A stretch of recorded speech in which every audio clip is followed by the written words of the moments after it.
ठीक है जी। प्रीवियसली हमने पार्ट ए में डिस्कस करा था जैसे का कंपनी का। ठीक है। और अब हम लोग डिस्कस करते हैं ये पार्ट ए। जैसे का हमने डिस्कस कर लिया था। अब पार्ट वन लोग डिस्कस करते हैं इस वीडियो में। इस part explain how the revenue from the internet service contract and the sale of equipment to share company should be accounted for in accordance with IFRS 15 revenue from customer contracts with customers। तो भाई यहाँ पे एक चीज पकड़ लो कि इस part में वो आपको दो चीजें मांग रहा है। पहले पार्ट में B1 में ही आपसे वो दो चीजें मांग रहा है 10 मार्क्स के अगेंस्ट। ठीक है। पहले वो तो कह रहा है एक्सप्लेन करो कि how the revenue from the internet service contract. एक दूसरा जब एंड आ जाना तो एंड रूल ये कहता है कि रिक्वायरमेंट को स्प्लिट कर दो। तो कह रहा है एक तो आपने बताना है कि किस तरह how the revenue from the contract from the internet service contract. दूसरा the sale of equipment to share company should be accounted for in accordance with IFRS 15 revenue from contract with customers। दो चीज है। ठीक है। तो चलते हैं भाई। ये आ गए हम लोग यहाँ पे। एग्जिबिट टू अब हमारा काम आएगा। एग्जिबिट वन नहीं है। ठीक है। तो on 1 January 2006 Jacenta company entered into a contract to provide share company with an internet service for 2 years। उनका 2 साल के लिए होगा। The contract was agreed at 2 million, which was received in full on 1 January। तो भाई 2 million 1 जनवरी को full receive हो गया। ठीक है। 2 साल के लिए। तो ये आपकी अभी लाइबिलिटी है। ठीक है। एकदम से आप इसको रेवेन्यू रिकॉर्ड नहीं कर सकते। एट सेम डेट जैसे the company sold equipment to share company at its share value of $500,000 at the end of the internet service contract at 31st December 7th, share company has a right to return the equipment to Jacinta company and receive 20,000। Jacinta company anticipates the equipment share value will be 75,000 in the 2 years time। ठीक है। The market for the second-hand equipment is very strong, and share company would be able to sell the equipment easily at the end of the 2 year agreement। ठीक है भाई। Ascender company does not want to deal in second-hand equipment and therefore always prices equipment return at an amount substantially below fair value। Share company has never returned equipment to Jacinta company in the past। चलो इतनी बात हो गई। ठीक है। यहीं तक हमारा इस पार्ट की बात है। दो चीज आ रही है। एक तो इंटरनेट सर्विस 2 साल के लिए दे रहा है 2 मिलियन की।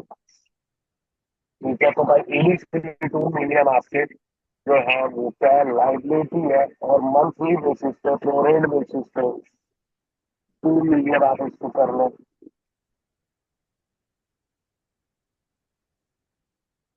Divided by 24 month. तो पर मंथ आपका अराउंड 83,333.33 जैसेंटा इससे रेवेन्यू रिकॉग्नाइज करेंगे। और बाकी रिमेनिंग लाइबिलिटी होगा और ऐसा ऐसा लाइबिलिटी कन्वर्ट होती चली रहेगी रेवेन्यू का बुक होती चली रहेगी। एक तो जो ट्रीटमेंट है। दूसरी क्या ट्रीटमेंट होगी। तो 500,000 की जो इक्विपमेंट है। ठीक है।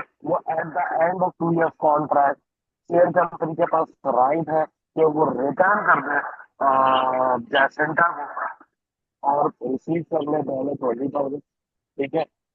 अब जैसेंटा कह रही है कि उसकी जो फेयर वैल्यू होगी वो कितनी होगी 75,000। ठीक है। बढ़िया है ये बात। अच्छा भाई। दूसरा क्या है। वो कह रहा है कि मार्केट जो है सेकेंड हैंड इक्विपमेंट की बहुत स्ट्रांग है और शेयर कंपनी सजेस्ट करती है उसके इक्विपमेंट जो है वो 2 ईयर एग्रीमेंट के बाद सेल हो चुकी है। लेकिन जैसेंटा जो है वो सेकेंड हैंड इक्विपमेंट में डील नहीं करना चाहती। ठीक है, और इसलिए जो है वो बिलो फेयर वैल्यू ही वो ऑफर करती है। शेयर कंपनी ने भी कभी ये पास में नहीं करी है सेकेंड हैंड इक्विपमेंट। तो देखिए भाई, अब हम लोग इस पे बात करना शुरू करते हैं please.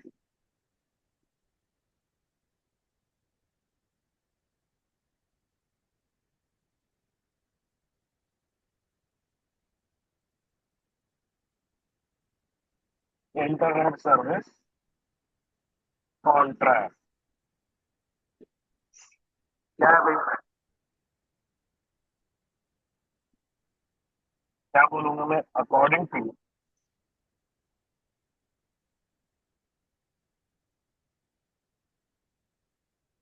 IFRS 15, each performance obligation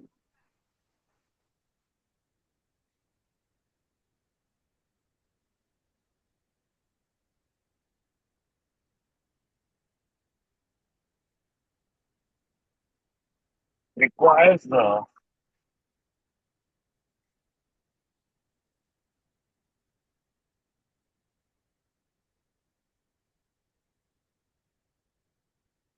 determination of whether it is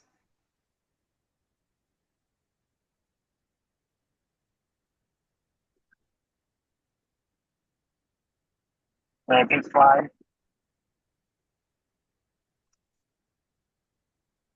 by asking the control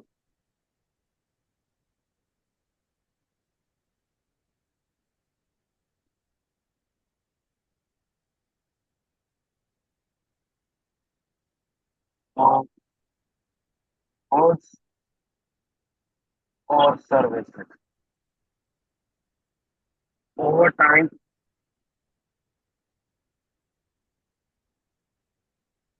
or at a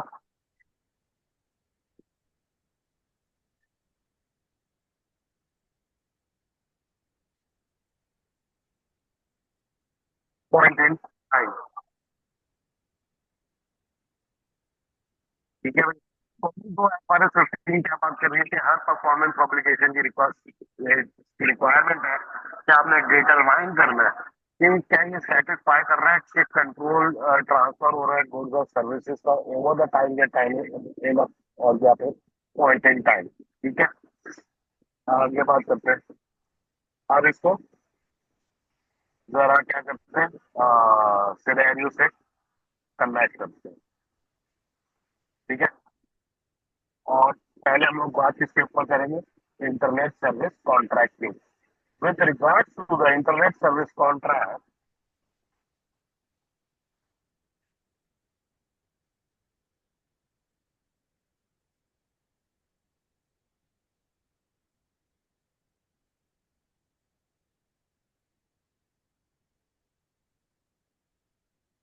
internet service contract, the customer simultaneously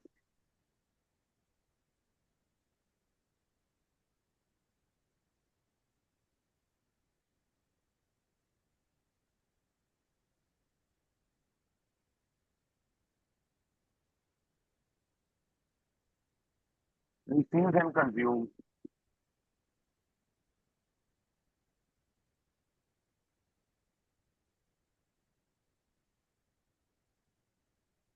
the economic benefits of the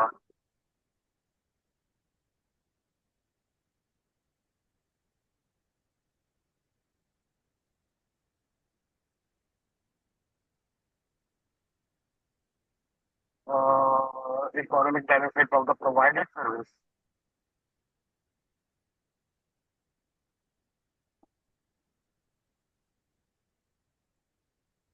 as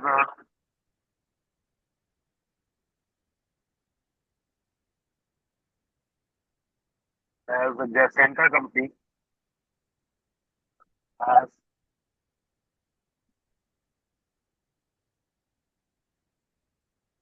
center company perform this.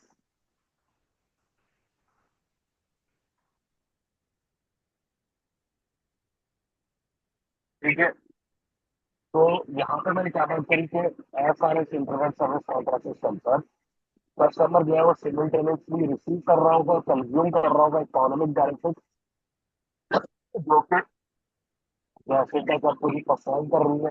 Revenue जो है वो over time recognise हो रहा होगा, जैसे कि मैंने आगे बताया कि भाई परमानेंट बेसिस पे हो रहा होगा, ताकि वो जो है रिलायबिलिटी हो रहा होगा। ठीक है, अब इसको आगे एक्सप्लेन करते हैं कि किस तरह। तो रेवेन्यू,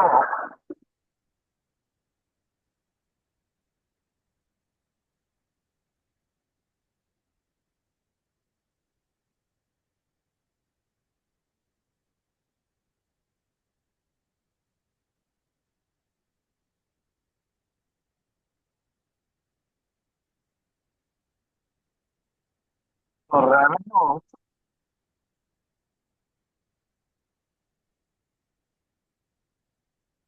$1 मिलियन हर साल, 1 मिलियन का रिकग्नाइज होगा।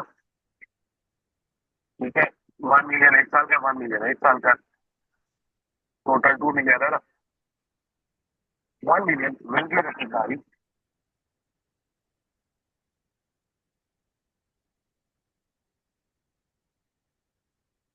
इन each year of the contract.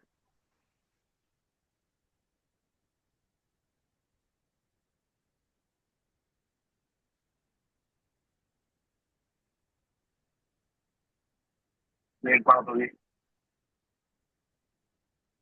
आगे क्या बोलोगे, at 31 December 2006 1 million contract liability,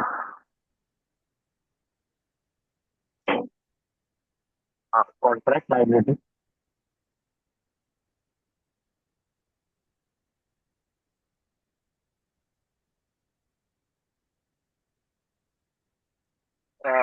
presented as current liability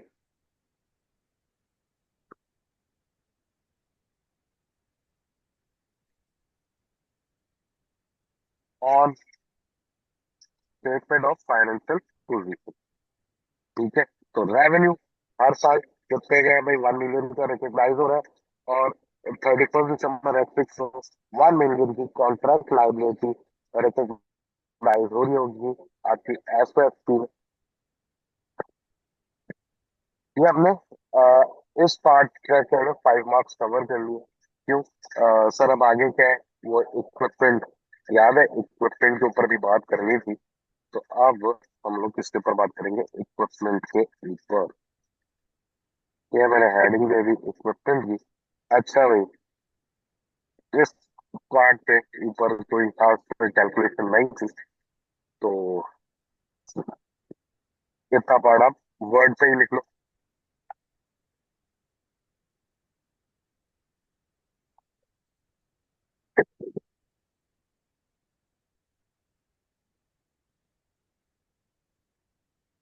अब आगे बात करते हैं IFRS 15।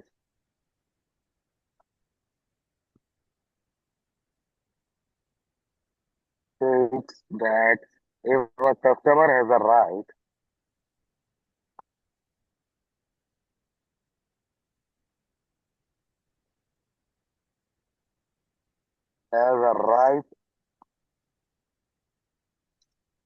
to require the entity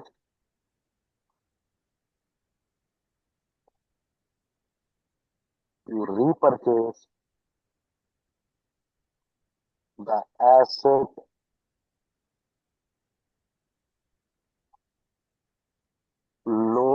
at lower than the original selling price,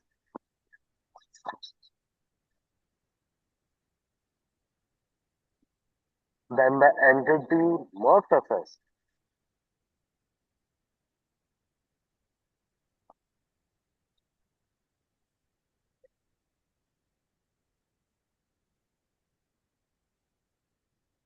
whether customer has a significant economic incentive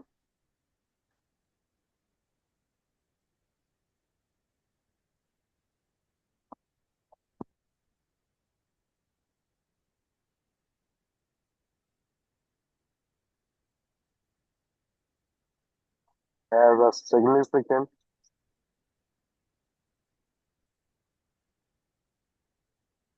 economic incentive to exercise the right,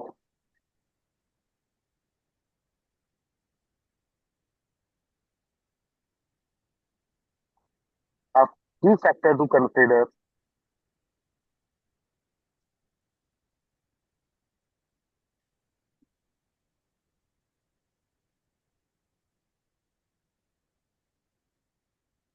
is the relationship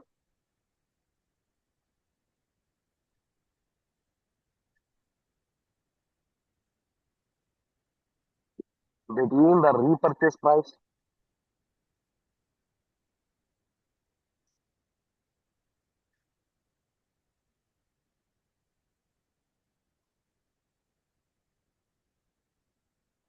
and the expected fair value of the asset.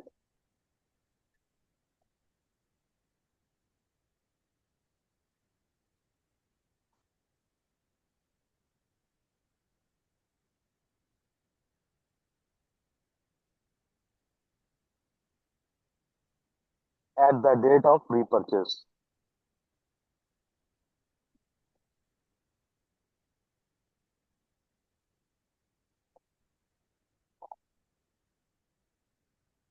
ठीक है, आगे क्या कह रहा है कि IFRS 15 आपसे कह रहा है कि कस्टमर के पास ये IFRS 15 कहता है कि आपने देखना है कि कस्टमर के पास अगर राइट है कि वो भाई लोअर देन फेयर वैल्यू या ओरिजिनल शेयर सेलिंग प्राइस जो है उसके पास राइट है एसेट को खरीदने की, बाय करने की, तो ऑर्गेनाइजेशन को असेस करना होगा कि क्या कस्टमर को इससे कुछ सिग्निफिकेंट इकोनॉमिक इंसेंटिव मिल रहा है, इकोनॉमिक बेनिफिट मिल रहा है उस राइट को एक्सरसाइज करने से। यहाँ पे की फैक्टर जो कंसीडर करना है वो रिलेशनशिप है बिटवीन रीपरचेज प्राइस और एक्सपेक्टेड फेयर वैल्यू जो कि एसेट की है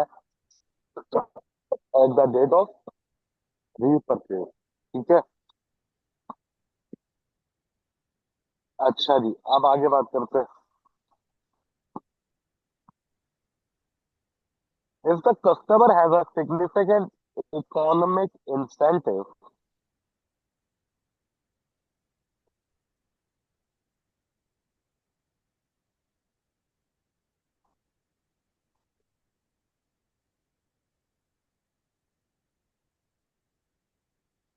इकोनॉमिक इंसेंटिव, अच्छा भाई, टू रिक्वायर द एंटिटी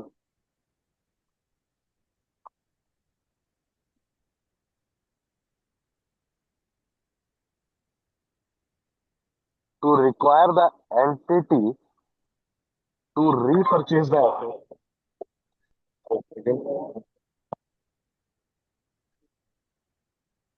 हाँ, उल्टे लगाए हुए थे एयरबड, ये तो हालत हो जाती है।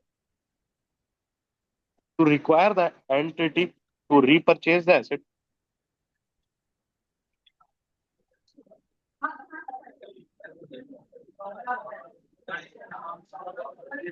then the entity accounts for the agreement.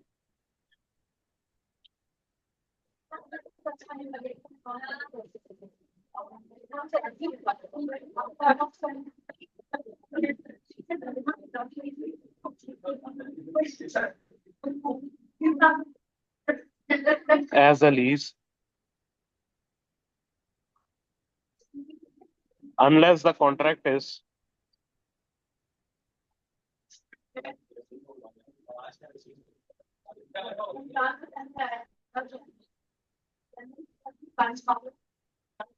part of sale and lease back transaction. अच्छा, कस्टमर के पास सिग्निफिकेंट इकोनॉमिक इंसेंटिव जो है अगर आ रहा है तो यहाँ पे ये देखने के एंटिटी, अगर वो रीपरचेस कर रही है ये वो अगर करती है तो एंटिटी को यहाँ पे एग्रीमेंट को अकाउंट फॉर करना होगा as a lease, unless contract जो है वो पार्ट हो किसका, lease and pay back transaction. अगर इसके अंदर भी एक और बात आ जाती है, if the customer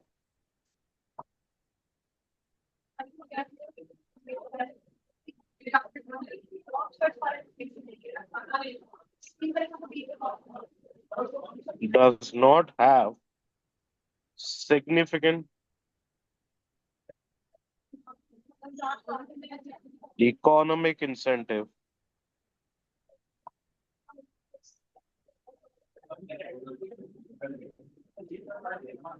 then the entity accounts for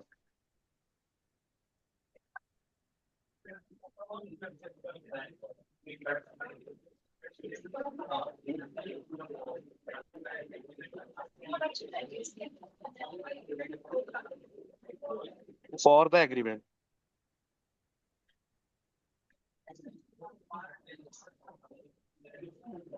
as a sale of a product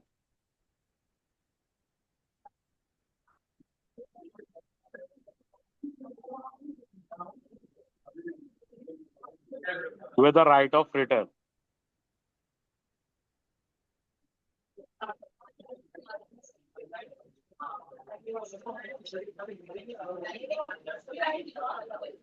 अच्छा जी, अगर कस्टमर को सिग्निफिकेंट इकोनॉमिक इंसेंटिव नहीं हो रहा, यानी कि इकोनॉमिक बेनिफिट्स नहीं हो रहा, फिर जो ऑर्गेनाइजेशन है उस ट्रांजेक्शन को वो as a sale of product record करेगी विद राइट ऑफ रिटर्न, के भाई कस्टमर के पास राइट है कि इसको वापस कर दो, इस तरह करेगी। ठीक है, अच्छा है भाई।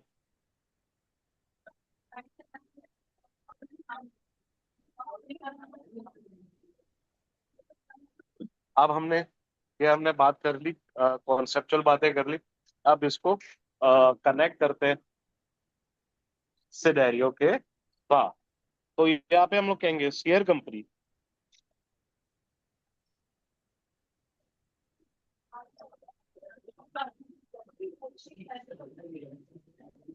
does not have a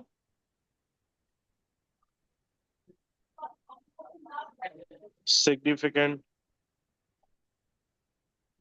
economic incentive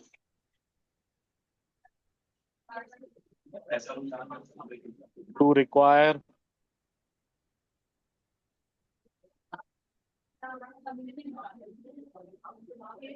Jacinta company to repurchase the asset,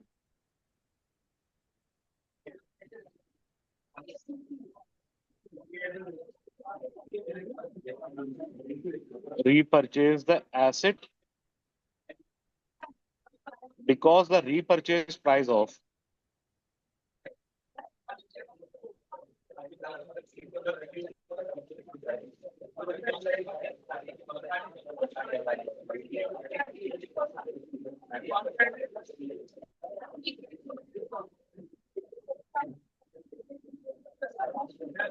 कितनी थी, repurchase price of $20,000 is lower than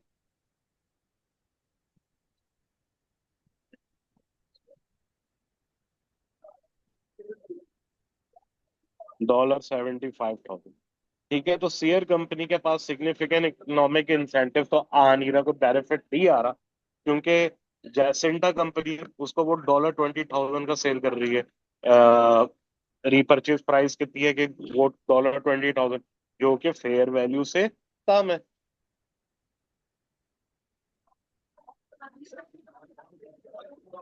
इसके अंदर एक बात और आ जाती है, ठीक है, और वो क्या है कि additionally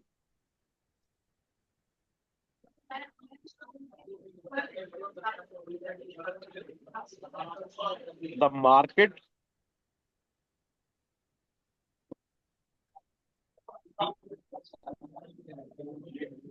For second hand equipment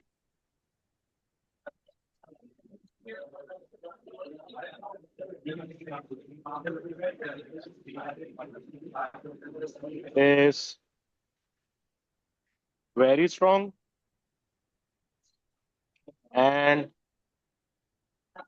Sear company would be able to sell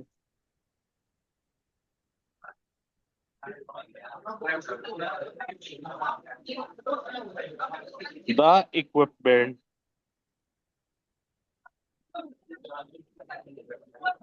easily at the end of the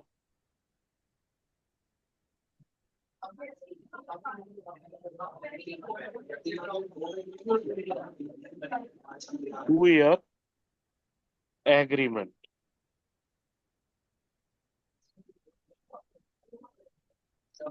ठीक है.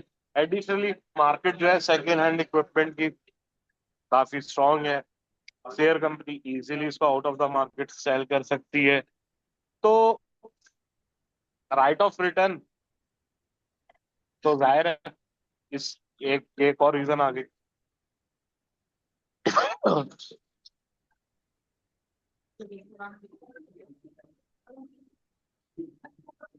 अब इसको मजीद आगे एलोबरेट कर देता हूँ और इसके अंदर फैक्टर्स बता देता हूँ आपको जनाब.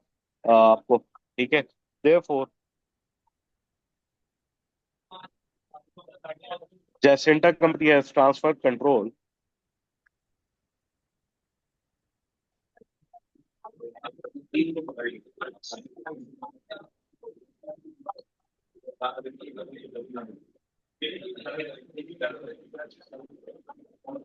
control of the equipment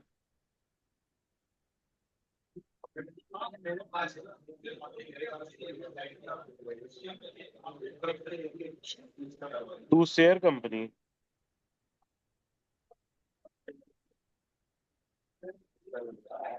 on 1st Jan 2000 access. This is because share company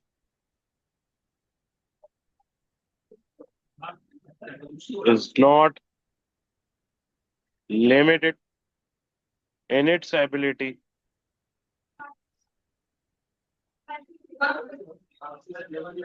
to direct the use of equipment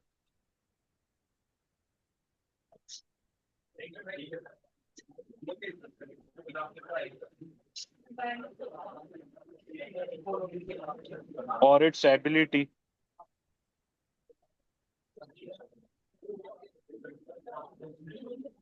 to obtain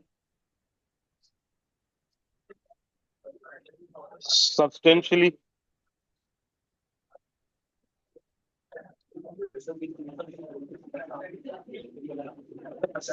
all of the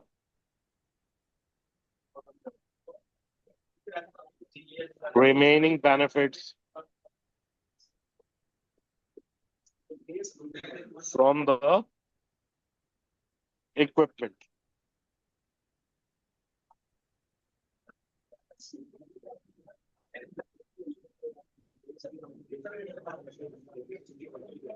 ठीक है. आप देखो क्या भाई जेसेंटा कंपनी ने कंट्रोल दे दी है शेयर कंपनी को 1 जनवरी एक्ट 6 में. और ये क्यों हो रहा है? क्योंकि शेयर कंपनी का कोई लिमिट रिस्ट्रिक्शंस वगैरह नहीं है. वो जैसे चाहे इक्विपमेंट का यूज कर सकती है. उसके सारे बेनिफिट जो है इक्विपमेंट के वो एंजॉय कर सकती है शेयर कंपनी. तो उसने सिंपली इस ट्रांजैक्शन को किस तरह रिकॉर्ड करा है भाई जैसेंटा ने as sale with right of return. ठीक है. तो यही बात जैसेंटा को will account for the transaction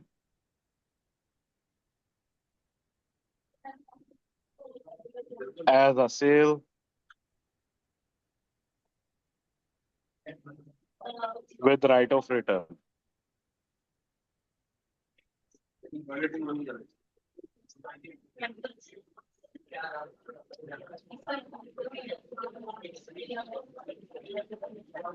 अब रेवेन्यू किस तरह रिकग्नाइज करना है फाइनली उसके बारे में बता देंगे. रेवेन्यू विल बी रिकग्नाइज या measured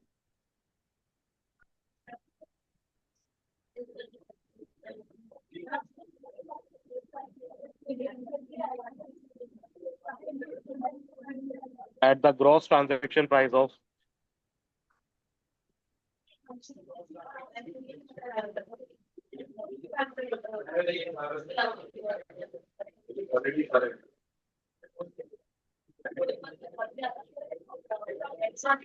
$500,000 less the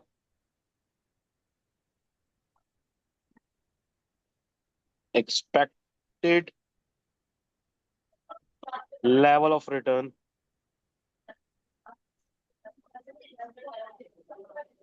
which in this case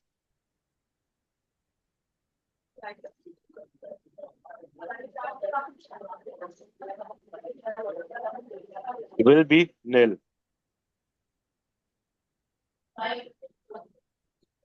ठीक है. रेवेन्यू जो है मेजर्ड होगा ग्रॉस ट्रांजैक्शन प्राइस 500,000 पे less expected level of return आ जाएगा इस केस में जो कि 0 है, नील होगा. तो इसका मतलब क्या हुआ? This means no refund liability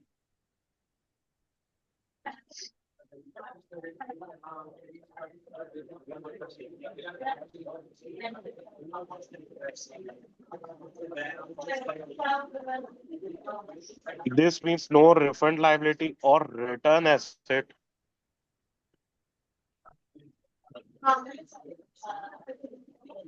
will be recognized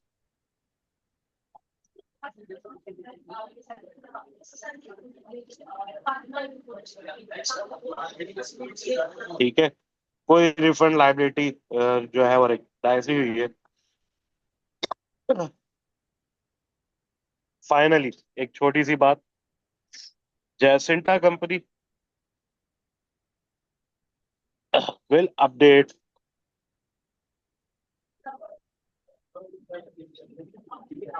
its measurement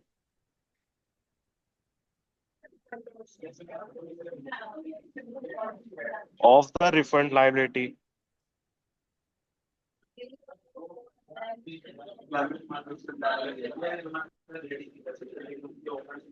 and return asset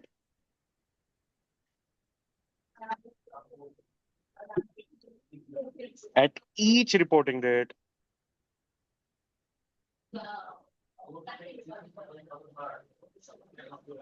for the changes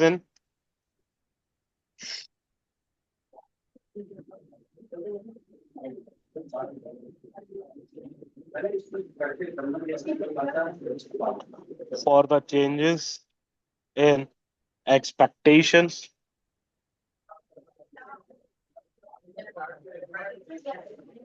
about the amount of the